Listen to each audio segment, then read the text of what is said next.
थी? कोई बच्चा? और ये जंगल से आवाज कैसी?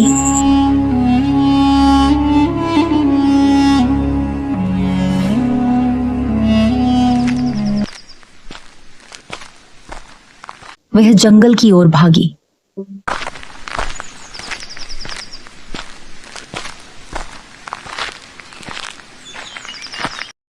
झाड़ियों के पास से कुछ चिड़ियां उड़ती दिखीं।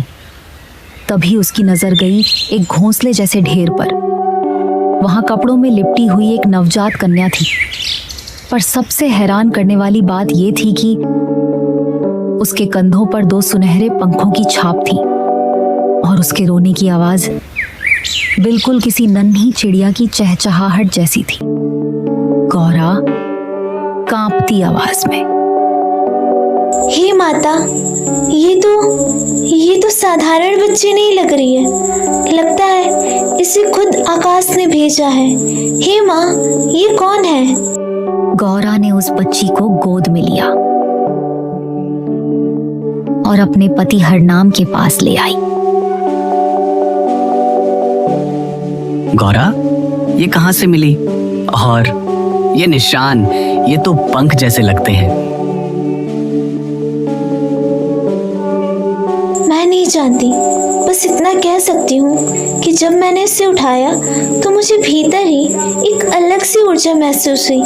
हम इसे पालेंगे हरनाम, ये हमारी बेटी होगी। इसका नाम रखेंगे पंखुरी।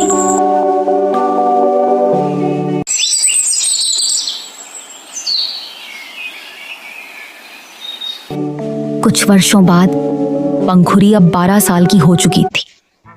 वो बेहद शांत स्वभाव की थी। जब सारे बच्चे खेलते, वो बगीचे में बैठी रहती और अक्सर उसके इर्द गिर्द पक्षियों का झुंड मंडराता।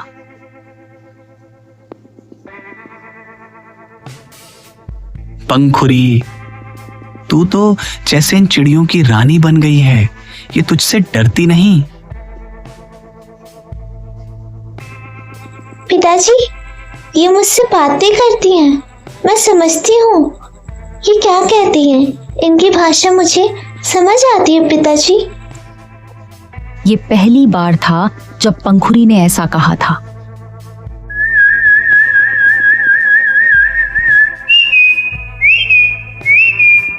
एक रात पंखुरी की आंखों में चमक थी। उसने सपना देखा, एक बहुत बड़ी नीली घाटी जहां से रोशनी निकल रही थी। एक चमकती हुई सफेद चिड़िया उसकी तरफ आ रही थी और कह रही थी, जब तेरा 18वां जन्मदिन आए तब तू खुद उड़ पाएगी, अगर तू अपने भीतर की पुकार सुन सके। लेकिन अगर तू डर गई तो तू मिट्टी में बदल जाएगी और फिर कोई तुझे पहचान नहीं पाएगा। जब तेरा 18वां जन्मदिन आएगा तो खुद उड़ पाएगी। अगर अपनी भीतर की पुकार सुन लेगी तो बच जाएगी, नहीं तो मिट्टी में बदल जाएगी। पंखुरी की नींद टूट गई। वह पसीने से भीगी हुई थी।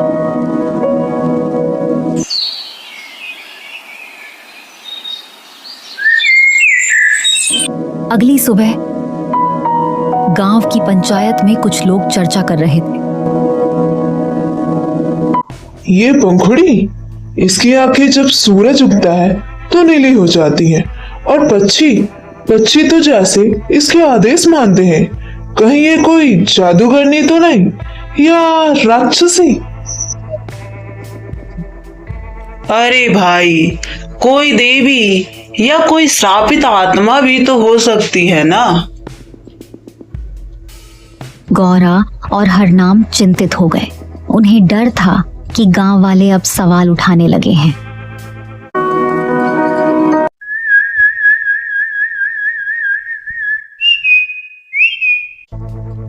रात का समय था। चंद्रमा की रोशनी में पंखुरी अपने आंगन में बैठी थी।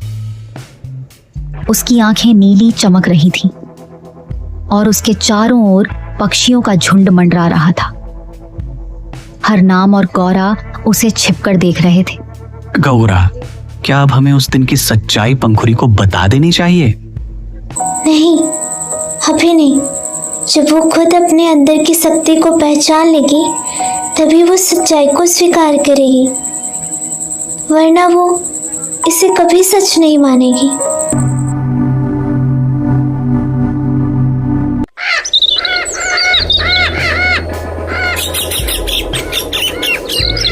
दूसरे दिन सुबह पंखुरी अपनी माँ गौरा से बोली, माँ, मैं रोज एक सपना देख रही हूँ। एक सफेद चिड़िया मुझे बुला रही है। नीले आसमान के पार एक घाटी है जहाँ सब कुछ चमकता है। वहाँ कोई है जो कहता है कि मेरा जन्म साधारण नहीं है और मुझे बार बार वहाँ बुलाता है। गौरा की आंखें भर आईं। बिटिया, तू साधारण लड़की नहीं है। जब तू इस धरती पर आई थी तू रो नहीं रही थी, तू गा रही थी। क्या मतलब माँ? तुझे हमने जंगल में पाया था। उस रात आकाश में बिजली चमक रही थी और तू एक बड़े घोंसले में कपड़ों में लिपटी मिली थी। तेरे कंधों पर पंख जैसे निशान थे और जब तू रोई तो वो किसी चिड़िया की मीठी तान जैसी आवाज थी, एक इंसान की रोने की आवाज नहीं थी। तू बिल्कुल चिड़िया के जैसे बोल रही थी, रो रही थी।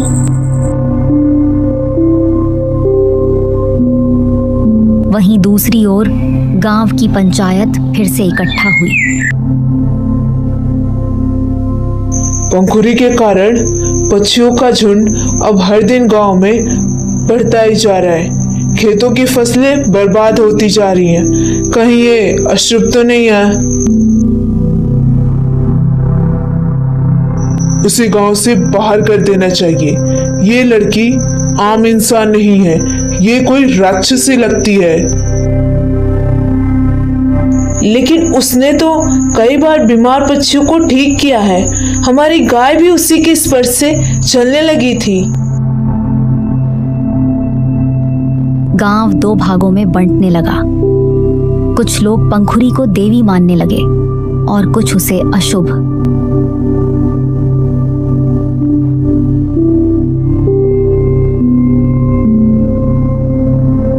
पंखुरी की नींद टूट गई। वह पसीने से भीगी हुई थी। पंखुरी, तेरा जन्म धरती पर जरूर हुआ है, लेकिन तेरा अंश आकाश से है। तू मेरी बेटी है। मैं आकाश पंख हूँ, आकाश की अंतिम पवित्र चिड़िया।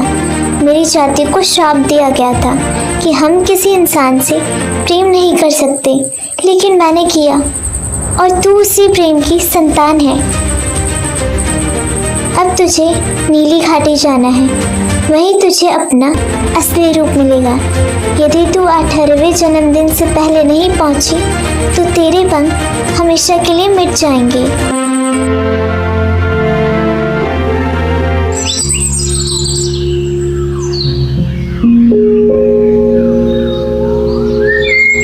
अगली सुबह पंखुरी ने तय कर लिया, वो गांव छोड़कर उस नीली घाटी की खोज करेगी। पर जाते समय वो अपने माता पिता से मिलना चाहती थी।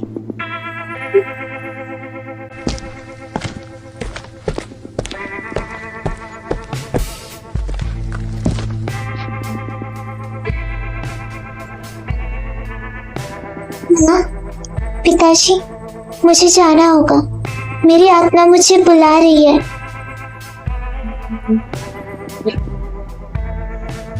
क्या तू हमें छोड़ देगी बिटिया?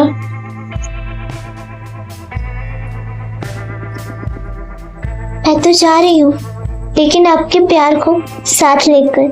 अगर मेरा भाग्य मुझे वापस लाया तो मैं अवश्य लौटूंगी, लेकिन अगर नहीं तो बस यही समझिए कि आपकी पंखुड़ी पंखुड़ी के जैसे उड़ गई।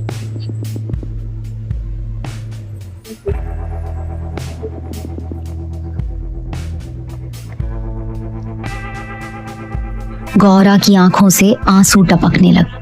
उसने पंखुड़ी को एक रुमाल में बांधकर एक नीला पंख दिया जो उसे जंगल में मिला था। इसे हमेशा साथ रखना। जब रास्ता भूल जाओ तो ये तुझे दिशा दिखाएगा। पंखुरी का पहला सफर शुरू होता है। वो अकेली निकल पड़ी जंगल के रास्तों पर, पर्वतों की ओर। उसकी आंखें नीली चमक रही थीं।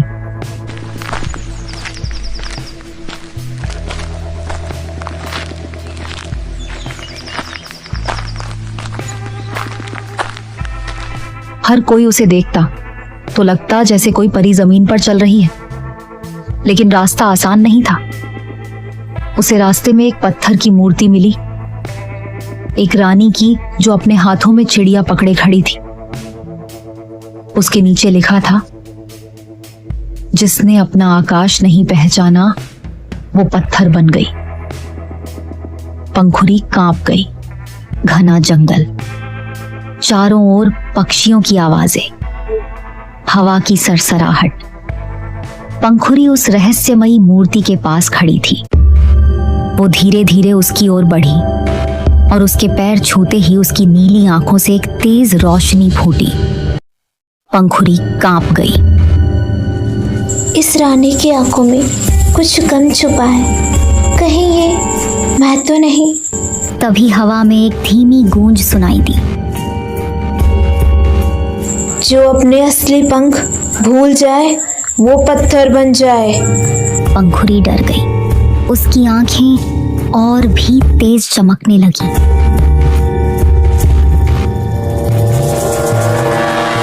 उस रात सपना नहीं, एक नीले पंख वाली बूढ़ी चिड़िया उसके सामने प्रकट हुई। पंखुरी, ये केवल तेरी यात्रा नहीं, ये एक जाति की मुक्ति यात्रा है। तुझे नीली घाटी ही नहीं, अपने पिता का सच भी खोजना है। तेरा जन्म सिर्फ प्रेम से नहीं, बलिदान से हुआ है। जिस दिन तू आकाश पंख के शिखर पर पहुंचेगी, तेरे पंख खुल जाएंगे, और अगर नहीं पहुंची तो पत्थर की रानी बन जाएगी, ठीक उसी मूर्ति की तरह।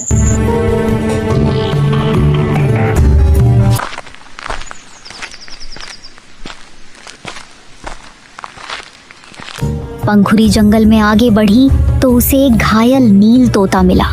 उसके पंख से खून बह रहा था। तुम वो हो जिसके लिए सब इंतजार कर रहे हैं?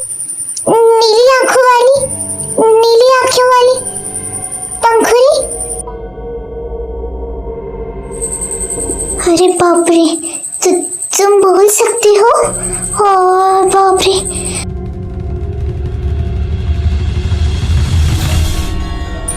मैं कोई साधारण तोता नहीं हूँ। मैं नीलकंठ हूँ, तुम्हारी माँ की अंतिम रक्षक आत्मा।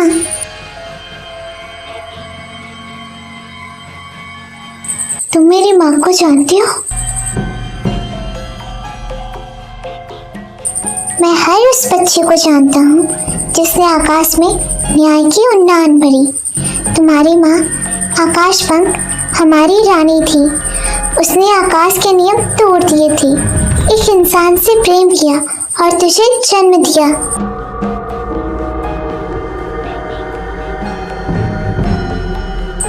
तो मेरे माता पिता कौन थे? वो अभी भी जिंदा है, लेकिन वो अब इंसान नहीं है। उन्हें श्राप मिला है और वो पत्थरों के जंगल में कैद हैं। पंखुरी ने तय किया, वो पहले अपने पिता को खोजेगी, फिर नीली घाटी की ओर बढ़ेगी। तोता अब उसका साथी बन गया था।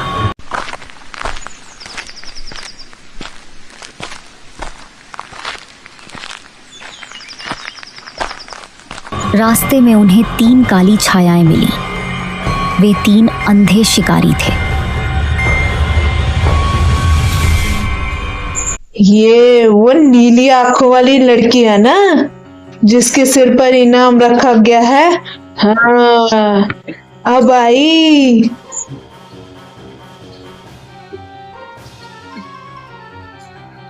कहते हैं ये चिड़ियों की रानी है, चिड़ियों की बेटी है।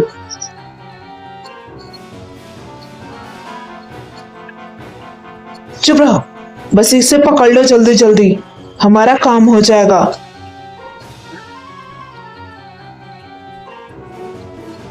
पंखुरी ने आंखें मूंद ली और जैसे ही खतरा नजदीक आया, उसकी पीठ से नीली रोशनी के साथ 2 अदृश्य पंखों की आकृति निकली। तेज हवा का झोंका उठा और शिकारी दूर जा गिरे।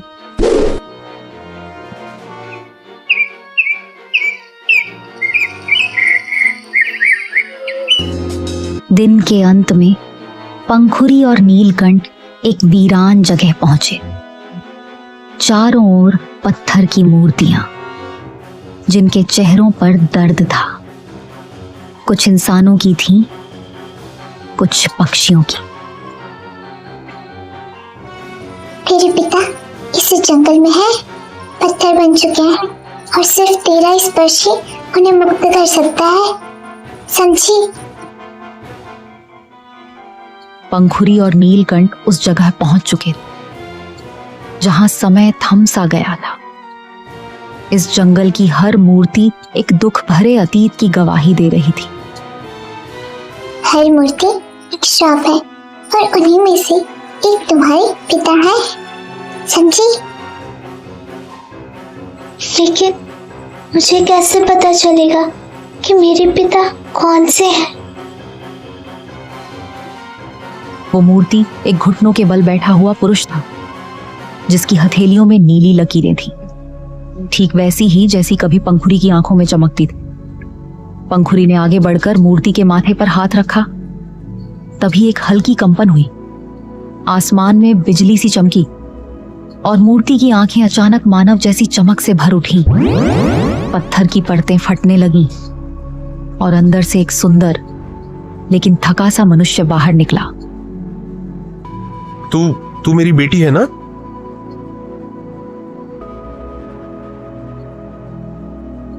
आप मेरे पिताजी हैं? क्या सच? सच आप मेरे पिताजी हैं?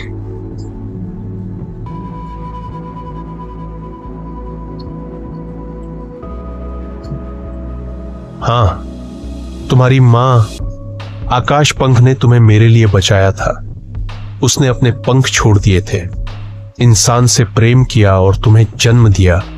और मैं स्वर्ग से गिरा, इस जंगल में पत्थर बन गया।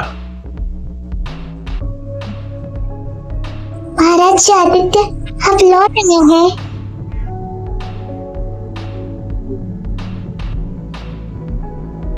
मैं उस समय स्वर्गलोक का प्रहरी था। मेरी ड्यूटी थी कि कोई भी परिंदा आकाश पंख के द्वार पार न करे, लेकिन मैंने ही एक पंछी को उड़ते देखा, तेज, सुंदर और निर्भीक। वो थी तुम्हारी मां। मैंने नियम तोड़ा और हम प्रेम में बंध गए। स्वर्ग ने हमें श्राप दिया, उसे धरती पर कैद कर दिया और मुझे पत्थर बना दिया।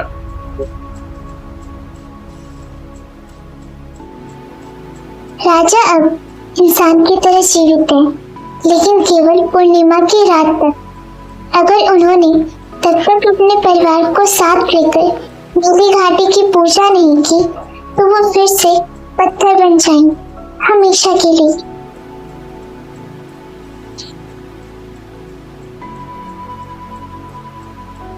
हमें वहां जाना ही होगा।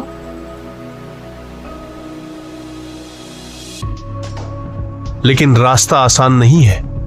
नीली घाटी के रास्ते में 3 रक्षक है, हवा की परी, जल का दानव और जंगल का श्राप।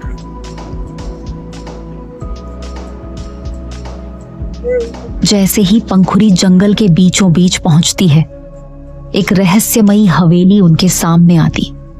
चारों ओर कांटे, सूखी बेलें और घना कोहरा। हवेली के दरवाजे अपने आप खुलते हैं।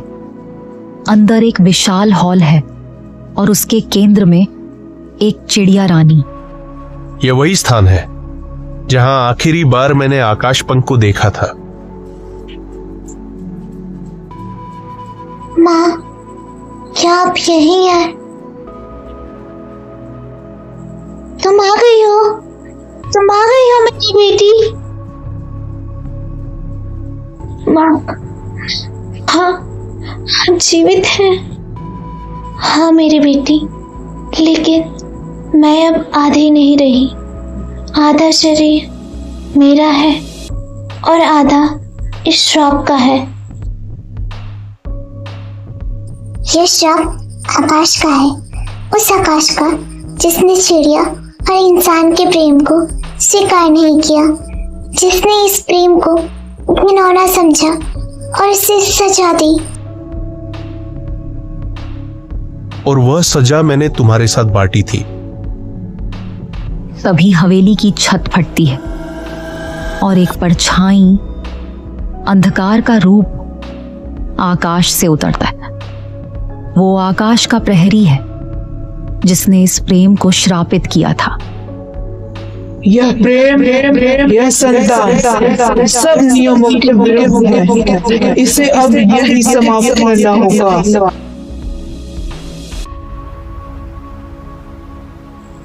मेरा जन्म प्रेम से हुआ है और प्रेम कोई पाप नहीं है। मैं अपनी माँ को मुक्त करूंगी। एक जबरदस्त प्रकाश उठता है और आकाश का प्रहरी चीखता हुआ हवा में विलीन हो जाता है। आकाश पंख अब पूरी तरह इंसान रूप में स्वतंत्र खड़ी होती। मैंने कभी नहीं सोचा था कि मेरी बेटी, मेरी पंखुड़ी मुझे इस बंदीगृह से मुक्त करने आएगी और मुझे मुक्त कर देगी। मैंने भी अपनी संतान को खोया हुआ मान लिया था, लेकिन नियति ने हमें फिर से जोड़ दिया। अब हम सब साथ हैं। अब कोई श्राप बाकी नहीं रहा।